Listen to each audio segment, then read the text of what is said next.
that we're often told that it's impossible for men and women who are patriots to come into a city and make a sizable difference, especially in urban politics. Well, this gentleman has.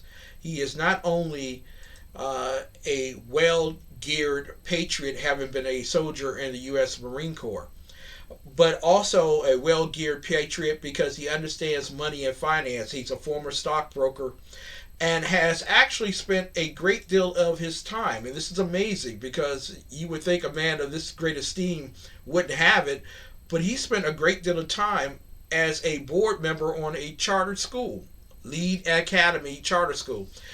He is a board member for Alabama Public Television and part of the Montgomery County Republican Executive Committee. I want to introduce to some and present to others the great William Green. Good evening, sir. What a great joy it is to talk with you tonight. Good evening, sir. Thank you for that great introduction, and good evening to all of your viewers and listeners. And I thank you for having me on the show this evening. Well, it's great to have you. First and foremost, in this particular day and time, why, with all of your skill sets, all of your experiences, your great attention to civic uh, and the well-being of children, why would you even want to get into politics? Funny that you would ask that. I was actually telling someone today. The way I got into politics was kind of, the whole thing started. I'm a minister at my church, and what happened was that we were having an issue here in the state of Alabama regarding traditional marriage. And so when I heard what was going on, what was happening in the state of Alabama, the first thing I did was I called my bishop and I said, okay, where do we line up? I know you're working with a group of churches and we get ready to go out here and we get ready to protest and show our support. And they say, oh, there's nothing planned. And then they turned it around to me and say, well, what are you going to do? And it was funny. I thought about it. I was like, well, I don't know. So one thing led to another. And next thing I know, I end up speaking all over the state in support of traditional marriage. And the whole thing boiled down to the fact that we couldn't find anybody else to speak. At that particular time, they Yeah. were trying to tie gay marriage to the civil rights. And they said, well, you know what? We got all these other white speakers. We need somebody at least black to speak to the civil rights aspect of it.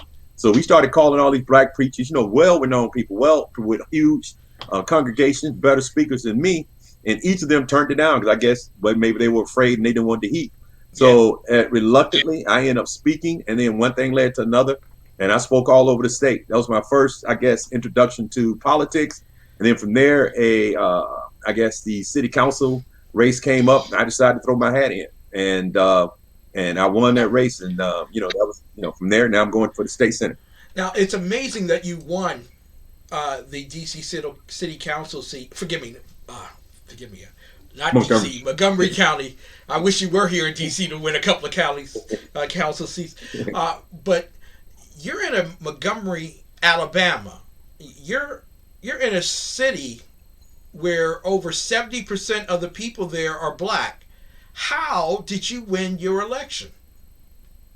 Well, it's funny that you may mention that. Me being, if you hear, they call me, I am the Black Republican because, I am, I'm on the radio all the time. I started Montgomery County Minority GOP. So we were always doing a lot of community outreach. I was on the radio all the time, taking a lot of heat for being a black conservative, and so that I was well known for that. And then when I got out there and ran, timing was right, and people were ready for a change. I ran a decent campaign. Funny thing was that I only spent $2,500. Nobody expected me to win. Being a Yeah. Republican, and my district is extremely Republican. As a matter of fact, I didn't win the re-election. I guess what they ran on was that, oh, he's a Republican, and the whole thing was that it's a nonpartisan race, so they couldn't complain about what I had done on my work. Everybody said, oh yeah, Green's a nice guy, but he's a Republican. So yeah, it did come down to that, and but nevertheless, I'm very proud of my 4 years as city councilman. I was one of the hardest working guys there. I was on the radio at least every month. Yeah. I got a lot of ordinance passed, did a lot of food programs. So I'm very proud of my 4 years as city councilman. Exactly. Now, most people would think that as a Republican that you would be interested in only helping the very wealthy, the rich people of Montgomery, Alabama. Can you give us examples of where you went beyond the whole ramification of the stereotype? Okay, yeah. So, for example, in my district is, like I said, maybe about 67% minority. So it's and the prices, home prices range from like $8,000 to 1.5 million. So I had a Mm-hmm. broad range of people in my district. Some of the things that I did, for example, I remember once at a when I was at a neighborhood associate meeting, a lady and her daughter came to me. They were crying, and they were constantly being threatened by some people in their community. Now, they weren't on Section 8, but they were renting.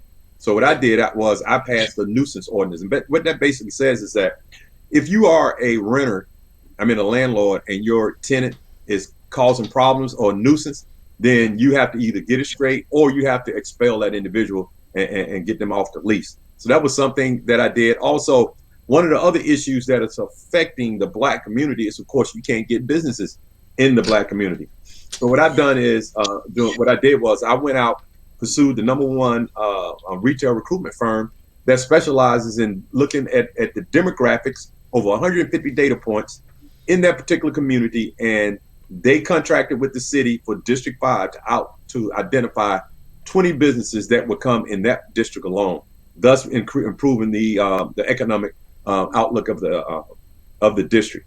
And as you know, there are companies, and what they explained to me, there are companies that would fit in just about any area. For example, it wasn't so many years ago, maybe like 10 years ago, you never heard of the dollar stores. Now they're Yeah. everywhere, right? So there are particular stores that will only go in certain districts based off those demographics. So those are some of the things that I did. Now I can go here and sit here and list. If you go to my website, my Facebook page, you'll see how many times we fed people, the Yeah. league, the basketball league that I sponsored. So there were a lot of things that I did that was specifically and targeting our area and benefited everyone, not just the low income, but also the people at the high income. My particular approach to city government was not to raise the taxes, but to raise the tax base. There you Also, go. one of the issues that we had, and you know it in the black community, is education. Mm-hmm. Alabama is the last state in the country as far as education, and in the city of Montgomery, Montgomery County is the last in the state of Alabama. So, Yep. in order to improve the education aspects of Montgomery County, I decided to start a charter school. My wife is actually also, she's on the state charter school board. What we wanted to do was to bring school choice and opportunity to the state, to the county of Montgomery. Now we're going to have more charter schools. Also, our student base is nearly 90% black. A lot of them would tell Yeah. you that the school is not a public school, it's a public school. And a lot of them say we just started a charter school just for white people. But no, that's not the case. We Mm. understand we need school choice and competition in anything is good. I So want to show you, I'm still on the charter school board now. ladies and gentlemen, I want to show you what William Green was up against in Montgomery, Alabama. There is a gentleman who basically, from out of state, took a drive around southeast Montgomery, Alabama, just about 4 weeks ago, to show the economic challenges of not just a great city, but also the rural aspects as well as the suburban. You have a trifecta of Montgomery, Alabama that you have to work with. This man did a great job.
southeast Montgomery, Alabama, I'm quite certain that there are sizable challenges that the Democrats profess that they have helped overcome but perpetuate. You talked about expanding the tax base and lowering taxes. What has your opponent offered for Montgomery, Alabama? Well, my opponent is a typical Democrat, and I haven't really seen anything in terms of. Look, I'm gonna give him credit. He's currently a state representative now, and he spearheaded the legislation to raise the taxes. I think I forgot what it was. It was raise the taxes for the schools. Mm, So they did pass that at the last voting, and so I think maybe in about a year or so, the schools will be getting more revenue as a result of those taxes. Of course, the charter schools will not get any of those funds, but no, and we're working on legislation to make sure that we can change that. Because right now, as charter schools, the charter school that we're running now, we're not getting any of the public school funds. We're public school, but yeah, for some reason, we're not getting any of that public school money that they are collecting right now. And it's really up to the county commission if they want to, but they don't have to. So we actually got to go in, and we're trying to right now get some laws changed so that we can get those funds. But as far as business development, look, bottom line is what you just seen, and I'm gonna tell you this honestly, that particular video that you have, that's some of the best areas of the southeast that we mm, call it the west side, right? You know, just like any city, you got the west side and there's a divide. You go to the east side. East side is nice, it's growing, mm-hmm, where you have your $1 million homes, you know. But in my district, that area is challenged. I always told people when I was city council that this, look, they always get upset because people are investing in other areas of town. If yeah, you were an investor and you looked at that video, you're not going to bring your money out of town into that area because it doesn't attract investors. I always told them, if you want to attract investors, you have to make your place attractive to investors.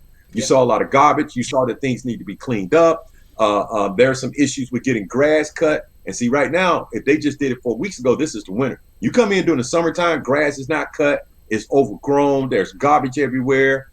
We fought tooth and nail to get some of those things done.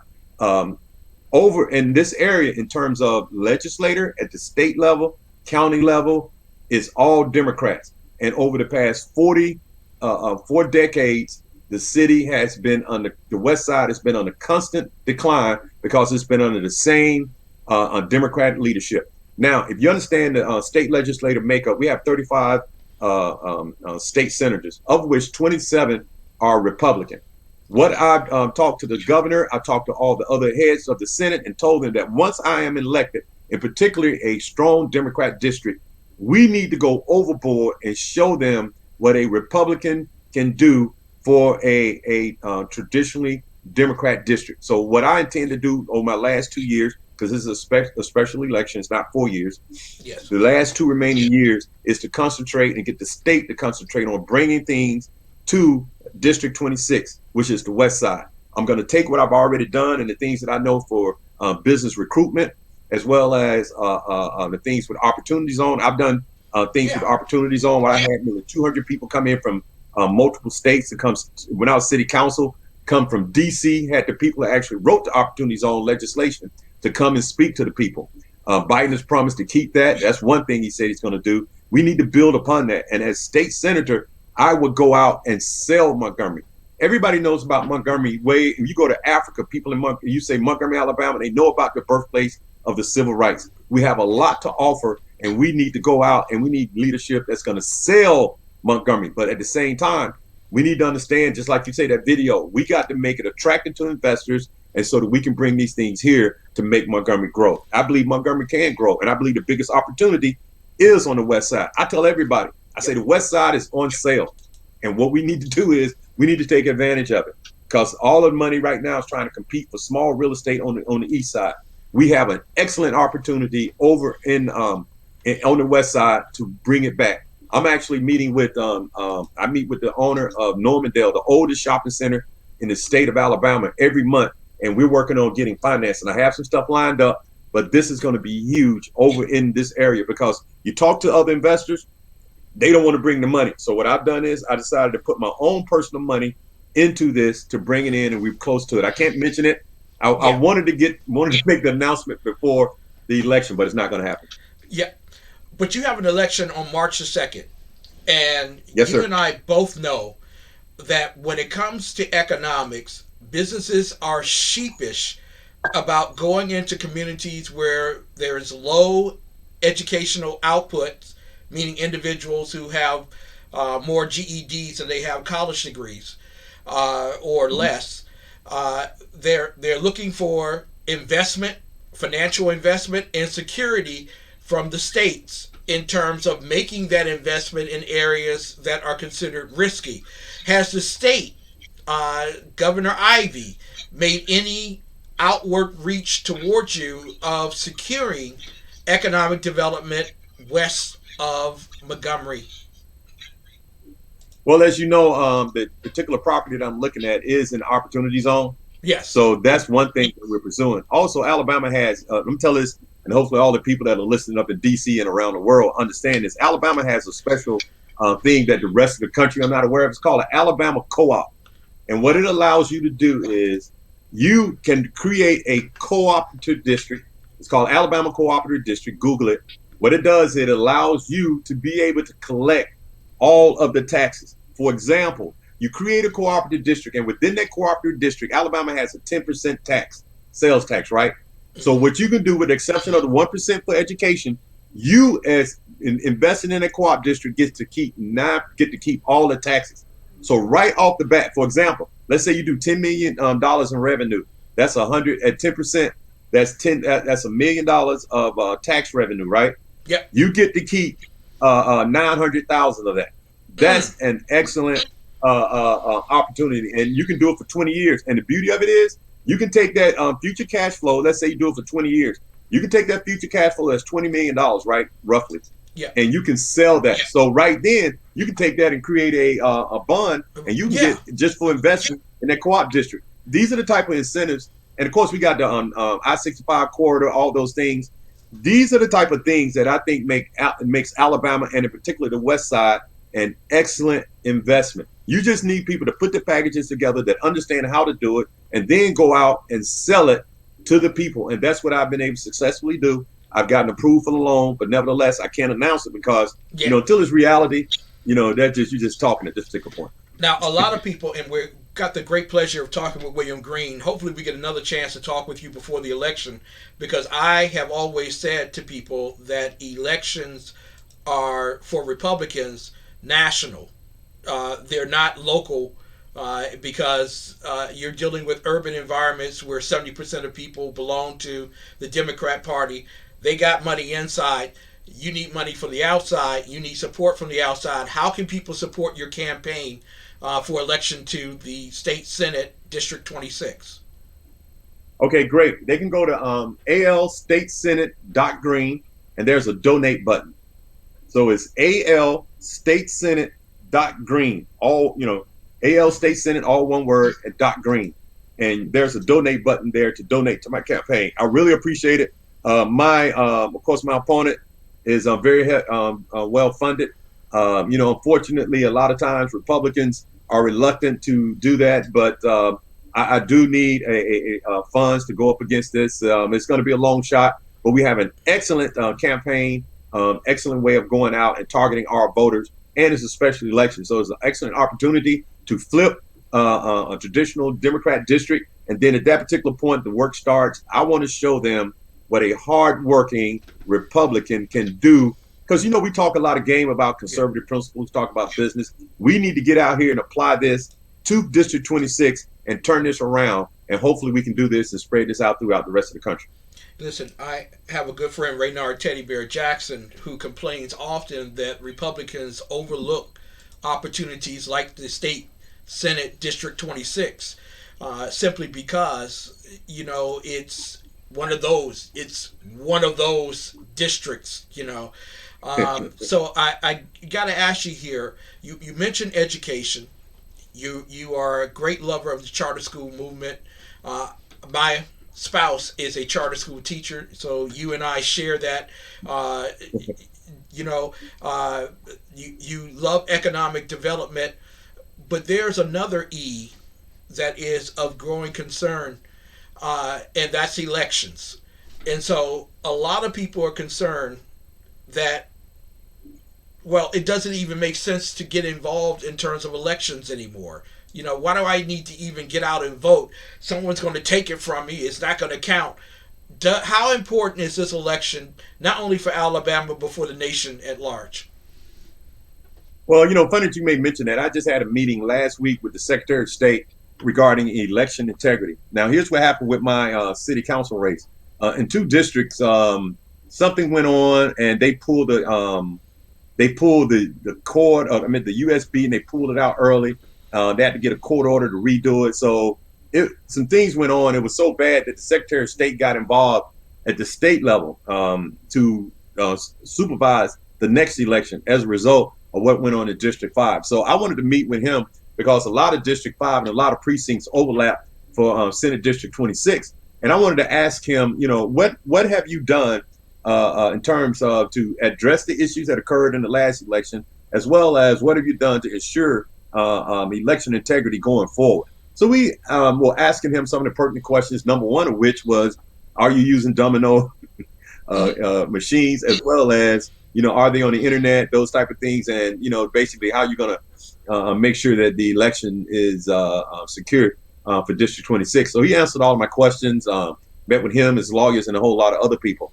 Now, regarding the national elections, I understand how people feel about it. And at this particular point, I also understand the frustration that a lot of Republicans are feeling right now, because in the end, it doesn't really matter who votes. It matters who counts the votes.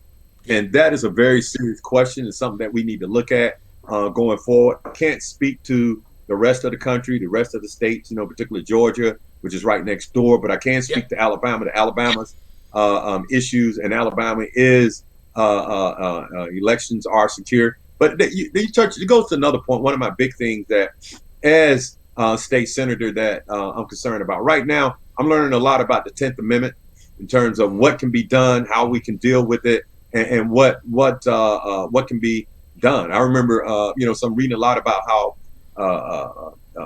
Thomas Jefferson and Adams and all, how they dealt with it. One of the first things that they did, I think it was the Seditions Act, or something that they did, where I think the government was trying to basically say, if you say something against the government, or if you do certain things, we can deport you. And what Thomas, I'm getting it mixed up. What he did was basically they passed a law and basically made it null and void.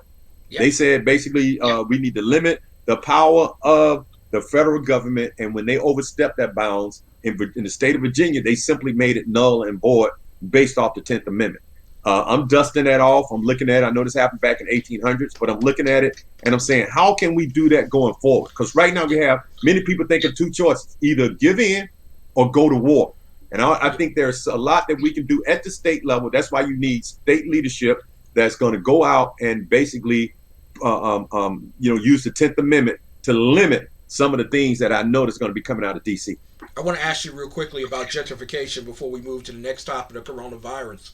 But in terms of gentrification, what many in the African American community have basically feared is economic revitalization, because economic renewal always meant black people removal, at least the way that's been expressed in terms of the Democrat Marxist Party.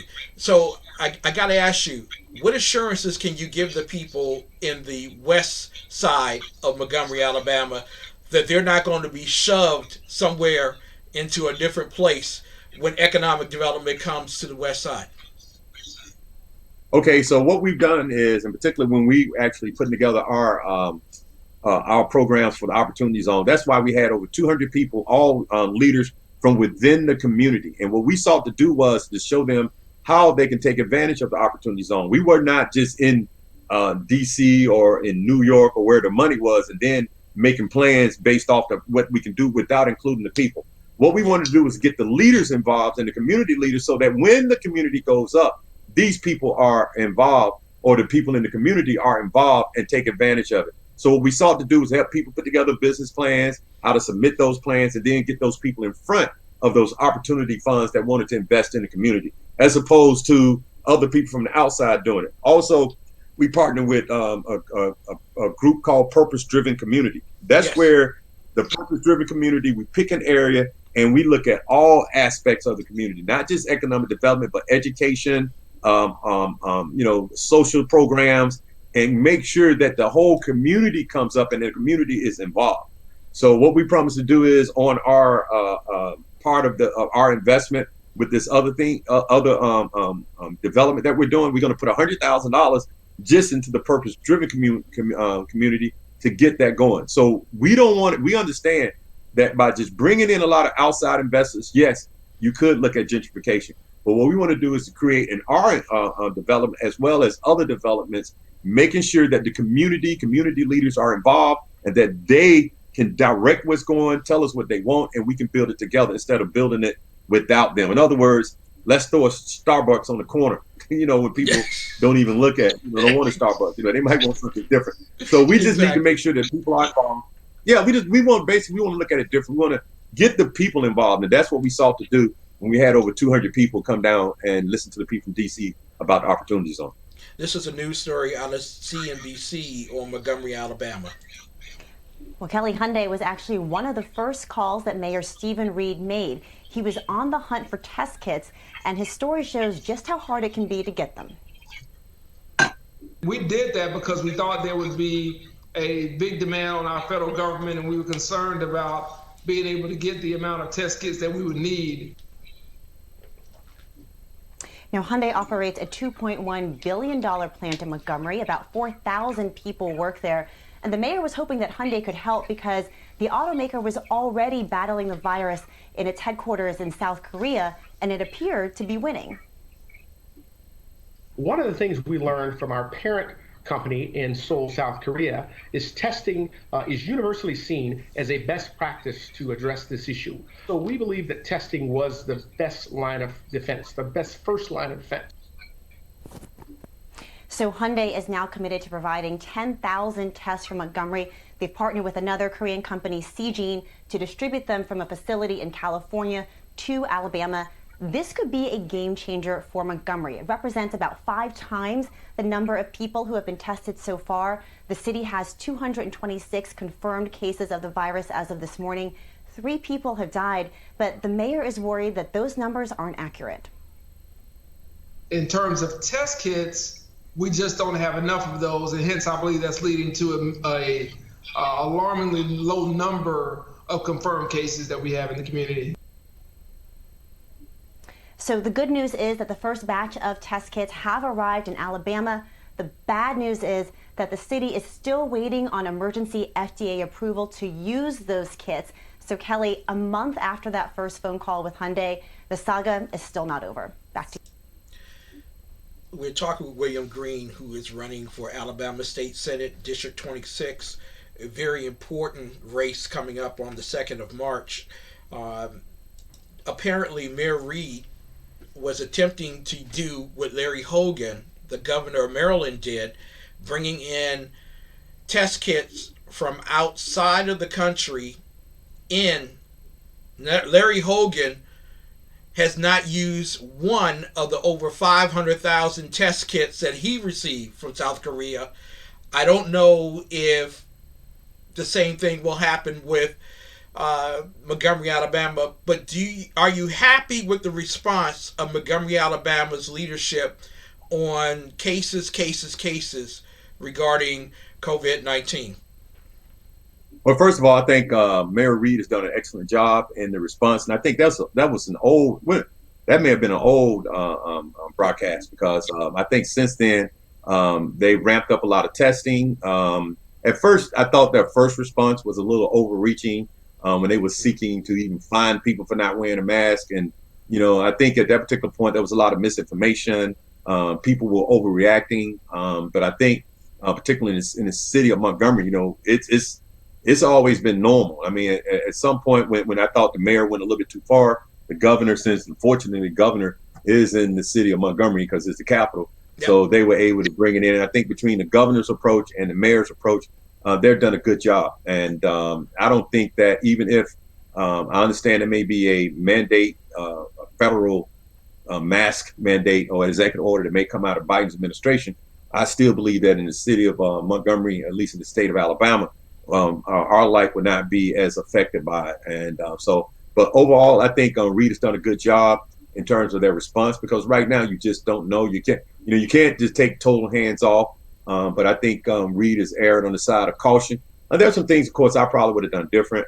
But overall, I mean, I can't fault his response, because I think, yes, he may have gone too far at one point, but then he pulls it back. But I think right now, given the information, I thought they've done a great job. So I don't have any fault on it. Do you think it's disingenuous when you have the Chicago mayor, Lori Lightfoot, require her restaurants and small businesses to open yesterday, when 3 weeks ago she required them to remain dormant because Donald Trump was still in office? Do you think that politics has something to do with COVID-19? Well, yes. Honestly, I do think it was politicized. I think there's a saying, never waste a good crisis. Yep. It's just unfortunate, and I think some people did politicize it.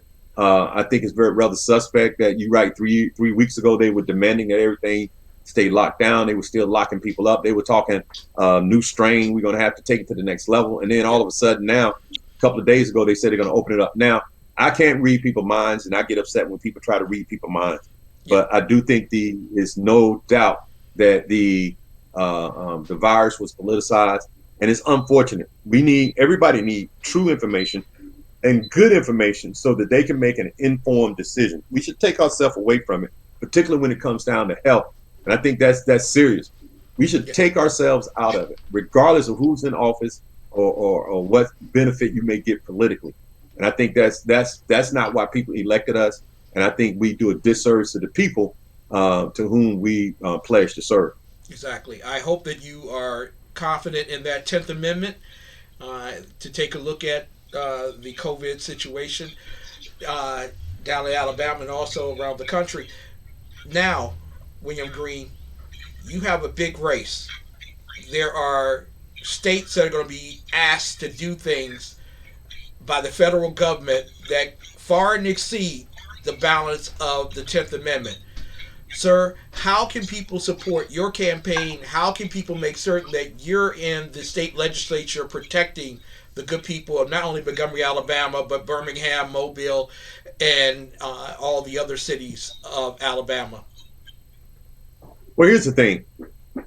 Yes, I'm running for District 26 and in the state of Alabama.